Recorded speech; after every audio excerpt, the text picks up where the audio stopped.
some of the novels tried to depict about the caste practices in India, about the life of the untouchables and what was happening to the lower caste people.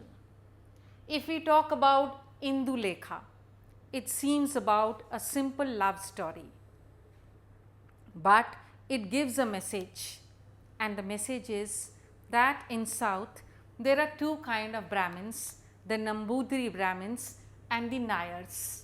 The Nambudiri Brahmins at that time were big landlords and the Nayars were the tenants.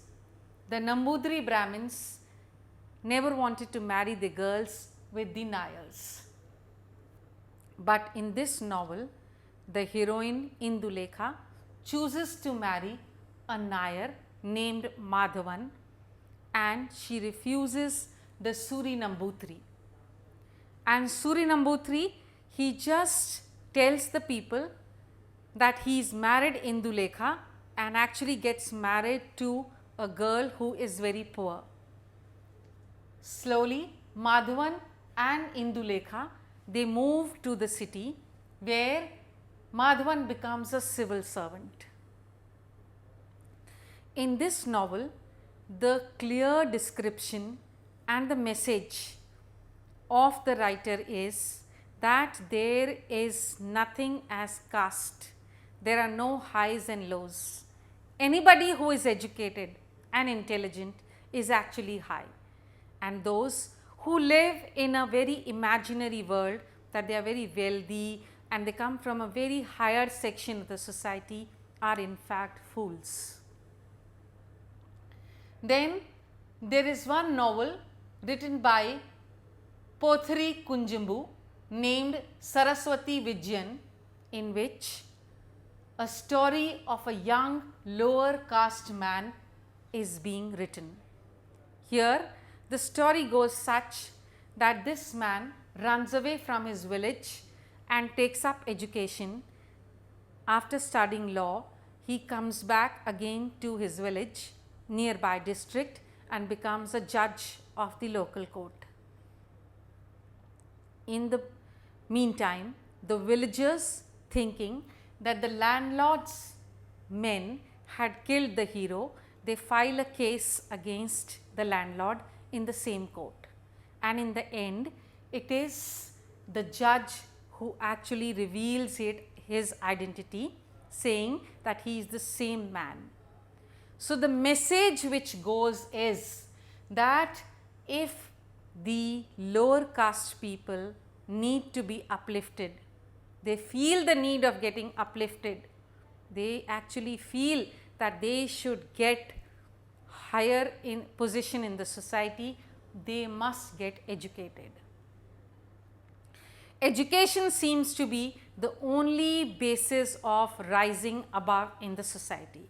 So whether it is Indulekha or it is this novel, both of them were stressing on one thing, that the caste, community and religion makes no difference. What actually makes a difference is education and education alone. Titash Ekti Nadir Naam is a beautiful novel about the Malla community. The writer again is a Malla, and he describes about the hardships faced by the community while fishing and the poverty that they live into.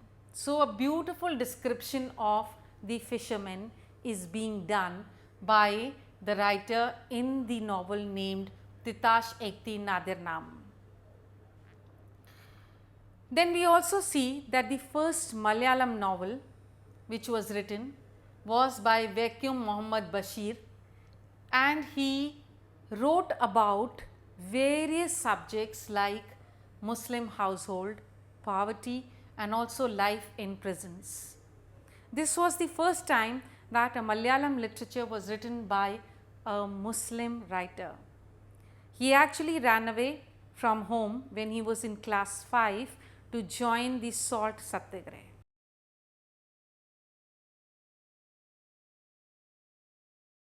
Now let us talk about the world of the novels. what were the stories which were written, what was liked by the people, what were the kind of endings which the novels had. To start with, the novels were generally written on ordinary people so that more people could be captured for reading. Charles Dickens, he wrote about the industrialization effect in his novel named Hard Times in 1854. He wrote about an imaginary town named Coketown, in which there were chimneys, there was smoke, people had problems, that is diseases, and the difficult situation in which they were living, that is the working hours, the industrial pollution, all that was depicted in his novel named Hard Times. That is again trying to capture the ordinary masses. Then we hear of Oliver Twist, again a novel written by Charles Dickens, where he writes about an orphan who lives in the company of criminals and has a very bad life, but thankfully there is a very happy ending in the novel when he is adopted by a wealthy person. But not all novels have a happy ending. If I talk about Germinal, written by Émile Zola, in which there is a description of a French miner, and the condition that is described is of the miners who have a very difficult work time and a very difficult life. And in the end, all his co-workers actually turn against him. Therefore, this has a very unhappy ending. But the topics all here are actually revolving around the common people, the common masses, which means people are getting interested in knowing about what exactly is happening amongst the poorer section of the society. Community and society. Some of the novelists also wrote on the society. If I talk about Thomas Hardy's Mayor of Casterbridge, he talks about Michael Henchard, who doesn't bother about the people even after becoming a mayor and is a grain merchant. Here we see that the writer is trying to tell about the new age sentiments, because the person acts in a very unpredictable manner. Sometimes he could be too generous and sometimes he could be too cruel. So, he is trying to actually depict that the people have lost the bond with each other.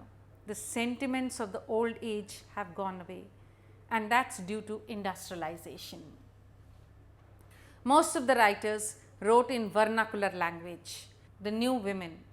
Then there were women who also started writing novels. If I talk about Pride and Prejudice, written by Jane Austen, here the description is about that society wherein the girls were just looking for getting married to a very wealthy man. Their whole life revolved around just one thing, and that is finding a very suitable wealthy man for getting married. That was the kind of society that was there during the time when Jane Austen was there. Then Charlotte Bronte wrote a novel named Jane Eyre. Jane Eyre is a very revolutionary novel in which the heroine of the novel tries to actually speak against whatever was wrong. As Jane Eyre, she speaks against her own aunt and says, "You look to be a very good woman to everybody, but you are not so. I hate you and I shall never call you my aunt till I live." So, a very revolutionary thing for a young girl to say.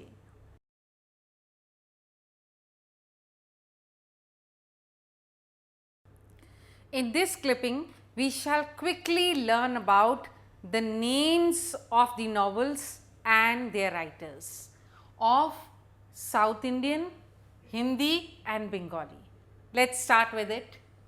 Indulekha was written in 1889 by Chandu Menon. It was the first novel in Malayalam. Then Kandukuri Veer Salingam wrote a novel named Rajasekhara Kratimu. These were about the South Indian novels. Let us talk about the Hindi novels. Pariksha Guru was written by Srinivasan. He talked about a colonized society in which a man was confused whether he should imbibe the colonial culture or whether he should remain rooted to his own culture. So, that perplexed mind, that confused mind is shown in this novel named Pariksha Guru. Then we have a beautiful romance, a love story written by Devaki Nandan Khatri named Chandrakanta. Premchand, who actually started his storytelling on the basis of Kissa Goi, and he wrote a beautiful novel named Seva Sadan, in which he depicts about the poor condition of the women. The women, how sadly they were treated by the men folk. In Bengal, Kabir Larai and Jatra became very important during this time. Kabir Larai was an extempore poem recitation, whereas the Jatra was an open theatre performance, both meant for actually giving a boost to the budding artists, writers and the poets. Bankim Chandra Chatterjee wrote a beautiful novel named Durgesh Nandani. Sarat Chandra Chattopadhyay. If I do not mention this name, the Bengali literature would remain incomplete. The characteristic of the Bengali literature at this time was also merely, that is, the language used by the women character in the novels. Thus, the novels which were written had a great impact on the people, and the subject which was used was also very close and dear to the people.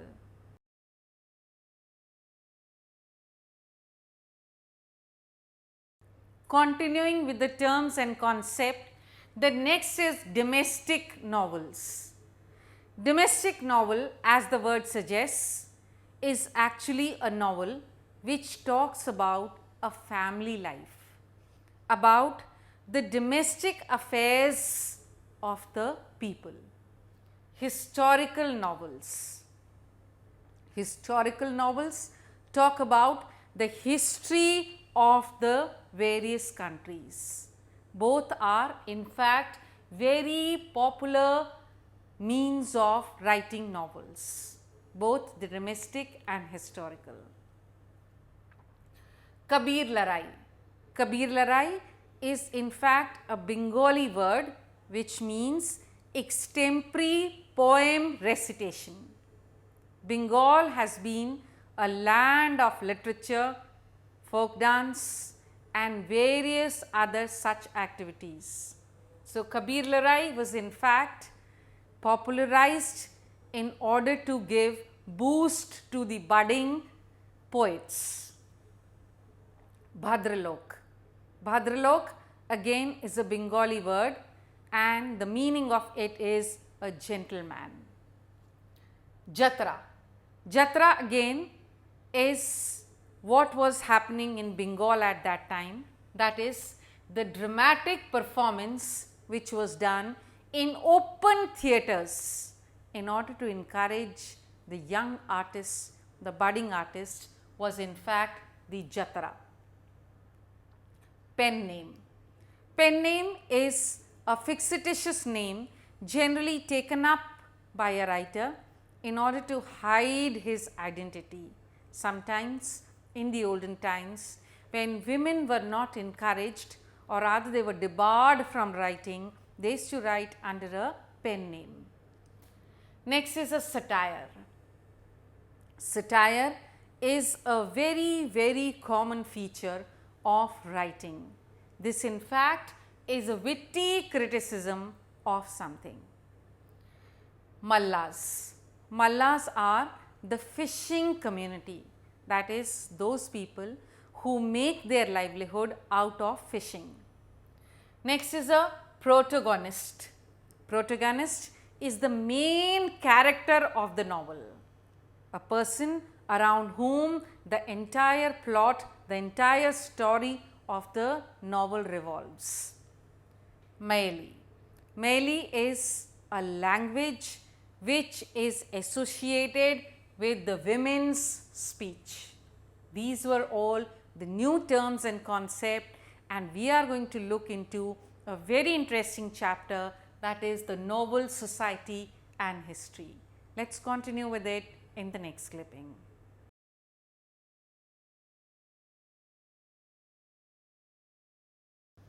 The nation and its history. That means we are going to talk about the historical novels. As far as the historical novels are concerned, the colonial historians tried to depict India as a land of cowards, as a land of poverty, as a land of unemployed youth, as a land of people who were uncivilized. The Puranic literature tried to depict in their novels generally the story between the fights that took place between the demons and the gods.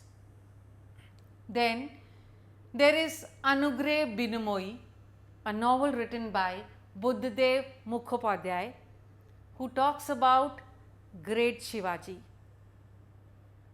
as to how Shivaji escapes from the clutches of Aurangzeb and tries to show the courage and wisdom of Shivaji. Then there is a story called Anand Math, written by Bankim Chandra Chattopadhyay, who talks about nationalism, patriotism and heroism. That is, all these historical novels talking about the development of nation and nationalism. Nation making. How does novel help in the making of the nation? Especially when we talk about Prem Chand. He has written beautiful novels which tell about the nation as such. In his novel named Rangbhumi, the central character of the novel is actually Surdas, an impaired beggar who tries to fight against the forcible takeover of his land to build a tobacco factory there by a rich landlord. In fact, picking up of a central character from the lower, poorer section of the society was a great leap in the writing. Then is another novel named Godan, which means the gift of cow, published in 1936, was another remarkable feat. Hori and his wife Dhanya fight against the landlords, the rich section of the people, and try to come out of the clutches which was there against them in the novel, and they turn victorious. Such are the great novels and the great writers of the past. I am sure all of you also read novels even today. You have your favorite writers, you have your favorite subjects, but whatever writings and the novels which have been mentioned in the chapter, my advice to all of you is at least read 3 of them, and it will give you a great insight into the Indian culture and a feeling and sense of nationalism. Thank you and have a good day.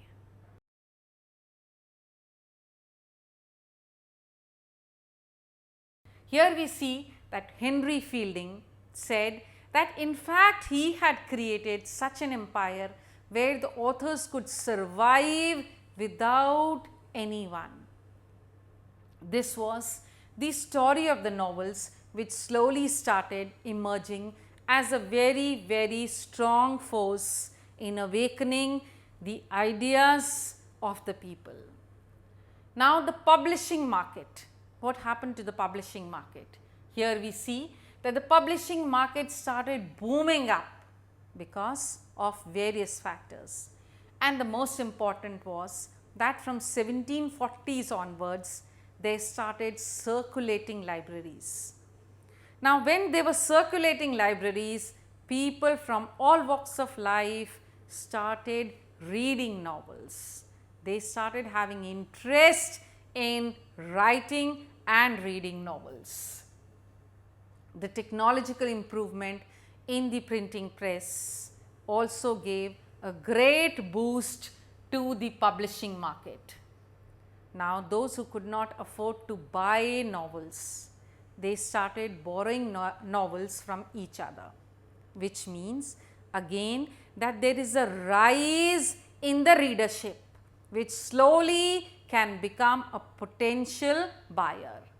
Then we see that the novels started having a great impact on the ordinary people. We hear of an example where a group of people, that is at Slough in England, cherished and celebrated after they read in Richardson's novel that the heroine of the novel named Pamela had married in their village. So they were overjoyed, they were very happy, and they ran to the parish church that they had and they started actually ringing the bell, which means whatever they read had a great impact on them. They actually became a part of the plot of the novel that they were reading. Definitely, which means a strong impact on the minds of the readers.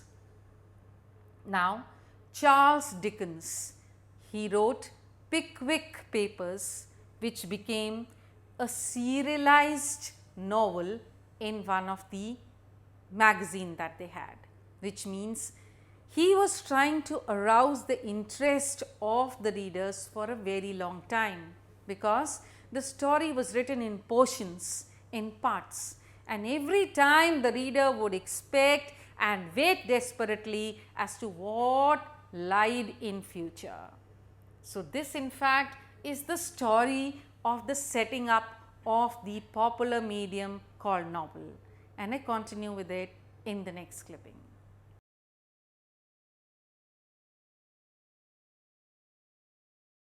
Continuing with this story, let's talk about what were the novels which were meant for the young people at this time. For the boys, that is for the young ones, two novels became very popular. One was Stevenson's Treasure Island and Rudyard Kipling's Jungle Book, whereas for the young girls, Helen Hunt Jackson's Ramona and What Katie Did by Sarah Woolsey became very popular during this time. This means a step forward towards capturing the young hearts and the young minds. The print technology actually in fact wanted to capture now all the sections of the society and also the young ones. The effect of colonialism could be seen not only during colonialism but also afterwards in the novels. Daniel Defoe, when he wrote a novel named Robinson Crusoe, in which there is a shipwreck and the hero reaches an island and he starts calling one of the native without even asking him his name as Friday, which was a total colonial effect that could be seen. That is, the Europeans, nations and the European people thought very low about the people whom they had colonized. They did not even consider them as human beings. They did not care about their dignity and did not bother to know even their name. They were almost treated as animals. There is a clear description of such an attitude in this novel named Robinson Crusoe. Now, the novels have reached India also. In the beginning, prose was something which was not new for India. When we talk about Ban Bhatt's Kadambari in Hindi, or when we talk about the Persian and the Urdu novels which were called as Dastan, were there since many years. But slowly in Marathi, the novels started becoming very important feature. The first Marathi novel was named Yamuna Partyam, which was written by Baba Padamji. Then later on, Muktamala by Lakshman Halbi also became popular in this area. We see that there is a gradual step by step change in writing novels, in the subject of the novels, and also in the attitude of the readers. There were young ones who wanted to read romances, who wanted to read love stories. There were young boys who wanted to read about adventure, war. Then there were people who felt pride in knowing about how great they were, that is, the effect of colonialism. Then there were some who just wanted to depict the history, the society where they were residing. Some were trying to influence the minds of the people, that is, invoking a feeling of nationalism. All this was actually a big impact which was being thrown on the masses in the minds of the people. And all this, actually the credit must go to print technology, for it had made the novels so popular and actually readable to everybody. I continue with it in the next clipping.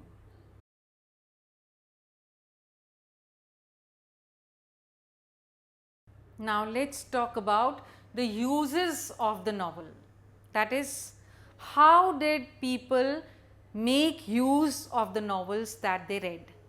Here, the vernacular novels which were being written were read by the Britishers to know about India, as they were not aware of the system, the culture, the language, the identity of various people in India. Therefore, they read the vernacular novels in order to have an insight into the lives of the Indians. Whereas, the Indians made use of novels in order to criticize the British Raj. That is, whenever they wanted to criticize a policy of the Britishers, they made use of novels.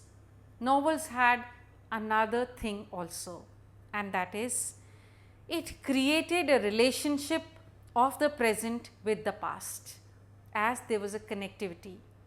The historical novels specially talked about their forefathers, talked about various kings of dynasties, of the popular rules, thus establishing a relationship between past and the present.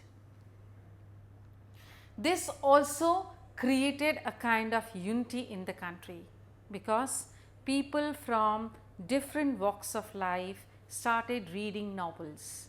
They started having a common thinking, they started having a common platform for various issues, which means unity was established between different sect of people. So, the novel was doing a wonderful job for different sections of people, whether it was to know the past or to criticize, or having a relationship with the present and past, or providing unity to the people. Now, different people had different kind of pleasure that they derived out of reading. Here we see that it was used as an entertainment. That is, some people just saw the pictures which were there in the books, those who could not read and derived pleasure. Some just read the songs, the poem, sometimes the prose.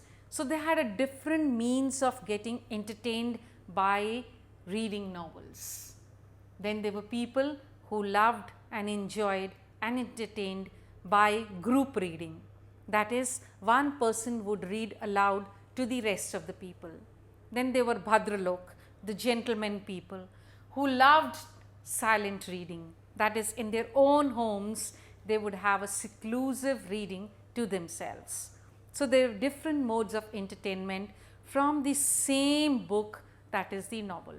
But the kind of entertainment that it was providing to the people, that was different. The women and the novel also have a great relationship. You see, at this time, the grandmothers who were illiterate now started listening to the novels, to the stories from the grandchildren. What a great reversal! Earlier the grandmothers used to tell stories to the grandchildren, but now there was a role reversal. It was the grandchild reading out a novel to the grandmother.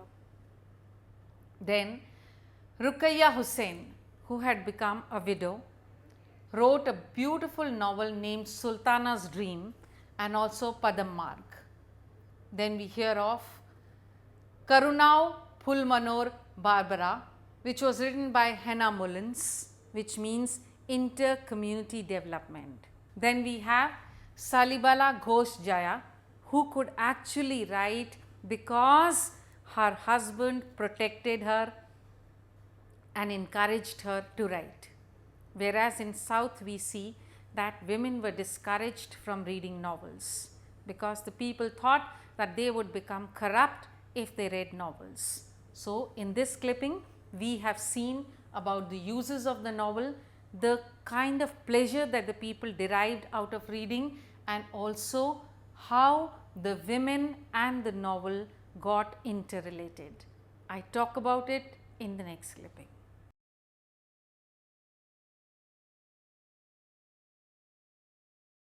Hi, this is Suchya Datta once again, teaching you the last chapter of class 10 history, novel, society and history. Children, whenever novels are written, they are generally based on the society which is there or the history which the country has. All of you have read novels. Novels are of many kinds. They can be historical, they can be a romance, a horror or a simple story.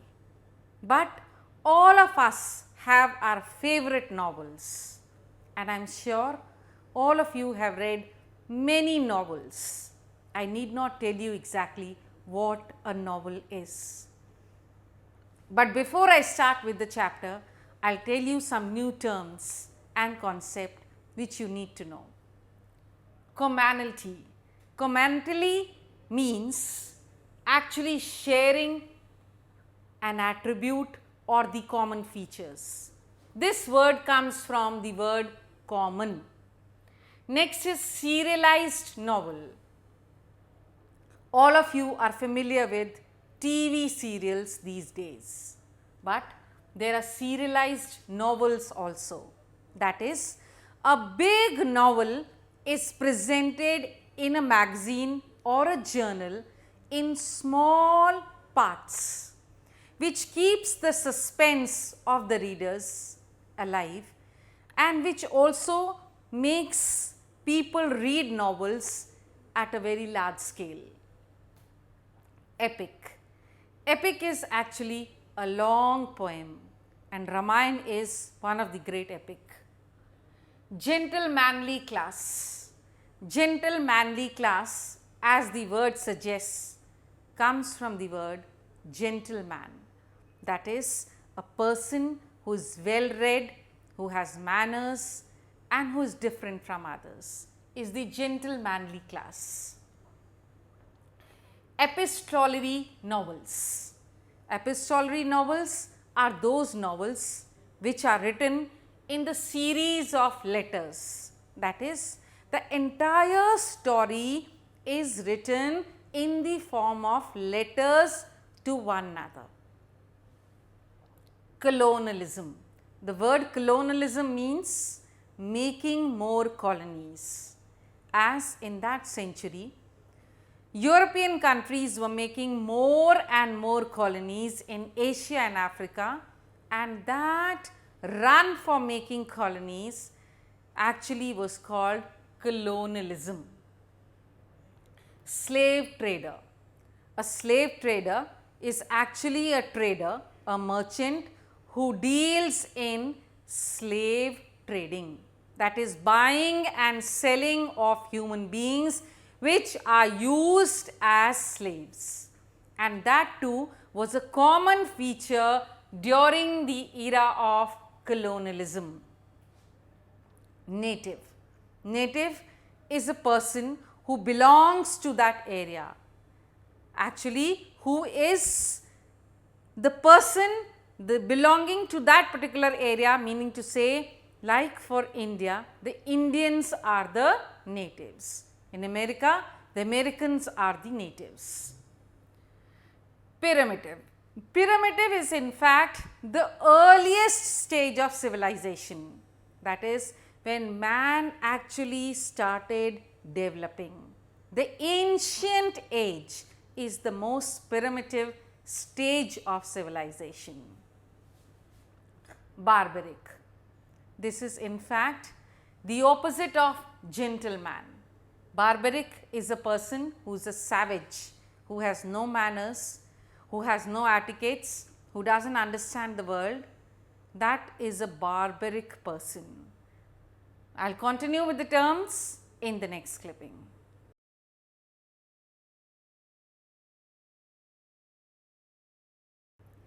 Now we start with the chapter, and when we start with the chapter, we must actually know the history, the story of novels. How did people start writing novels? Which ideas emerged in their mind? What were the advancements in technology that led to a boom in writing novels? And what were the other factors which supported the writing and reading of novels? Now, to start with, we must know that in the beginning there were only manuscripts, that is written material which was written just by hand. And when you write by hand, it takes a lot of time. Besides, the manuscripts were very fragile. It was difficult to carry them from one place to another, and they would get destroyed easily. Only the rich people could afford to have manuscripts, because it worked out very, very expensive to actually have manuscripts. Slowly, as time passed by and people felt the need of more books, there came about a great invention, that is the printing press, which changed the entire concept of reading, which gave a new meaning to writing novels and reading novels. Here we see that the root of novels started in England and France.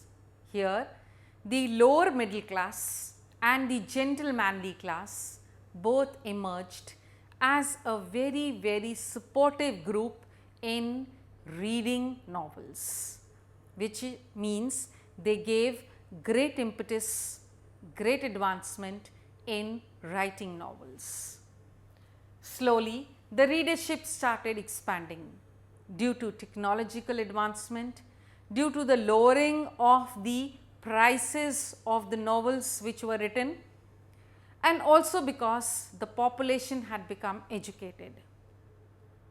Therefore, the authors now started coming out of the clutches of the people who used to support them, who acted as their guardian, who acted as their regent.